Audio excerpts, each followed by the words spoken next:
Hey YouTube, what's going on? Rob's here. So quick video today. Just wanted to go over, I just got, I have a couple of these Neweer LED 660 lights for video, and I recently purchased the same brand Neweer diffuser softboxes. Pretty cool, but so when I just got them a couple of days ago, one thing I noticed when you first get them, if you're not up to date with this, so you put them on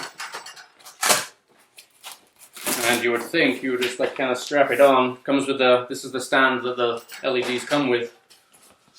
So when you strap this all on, you'll see, and I'm not going to strap it on perfectly, but now you'll see that you've lost all ability to tilt the LED light. Well, that kind of sucks. So you either have to deal with it, or you lower the light down to the height of the subject matter, but then you don't get the angle that you want. So I was pretty upset about that, and I was all ready to return these, but then I did a quick YouTube search, as you guys are doing right now, and indirectly in the comments I found a solution. I'd actually thought of the solution before I saw the comment, but so what you need is an umbrella holder that switches the stand to a 90, or at least to anywhere you want it. So basically what you do is you take off the LED light, you put this on first onto the stand,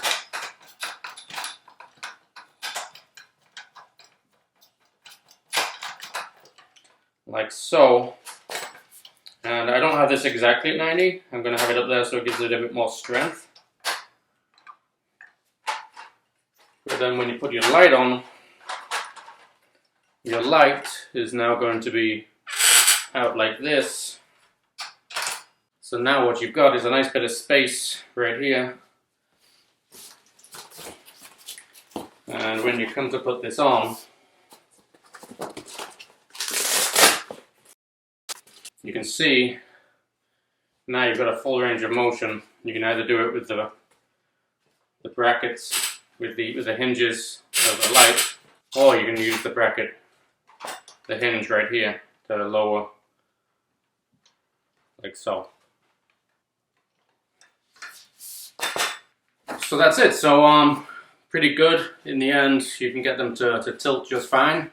You just need to get one of those brackets. So the bracket I got was from Mantis, I think Mantis or Manta. I'll link that in the description below. It is a decent quality one. I saw some cheaper ones on Amazon, but this is a sturdy metal one. So the last thing was, how do you fold this afterwards? Also found out via YouTube in the comments. So the best way I found to do this, when you have it all set up like this, simply disconnect all the magnet clips. And this is how I got it from YouTube. So you're going to hold the light towards you, the white side towards you by the two corners. Push away from you. So you've now got your hands over there. Now this one can come down to this one. So now you've got it in like a little bubble.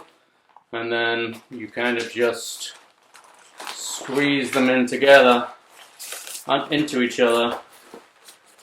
And that gives you a nice little packet like that. And then with the other hand you just get your bag, throw it on in there. Now I don't think these are designed to stay flat if they're not in the bag, so if I put this on a table it would just expand again, but that's a pretty small size right there, not bad. You could also just leave them flat if you have a decent case, but let's do that one more time. And voila. So this is the way I've done it, and this is from another comment on YouTube that I found on YouTube. Thank you, YouTube. You have it with the reflection on this side, then you push out with the two corners, hold it with that hand, bring the next two corners or edges like that, and then you kind of just push both corners into each other. Gives you a kind of round ball. So you hold it all together, put it into your bag, and voila. So there you go, that's it. This was all shot using one of the LED lights. I don't think I had it all set up quite the way I should, so it might be a little bit dark and shadowy in places. Also shot with a audio from a Zoom H4n Pro, and the camera is also a new Sony Z70, PXW-Z70, so let me know in the comments below what you think of the quality of the camera, the audio. The light probably needs a bit of work, but there you go. Thanks for watching, guys. This is Robs, out.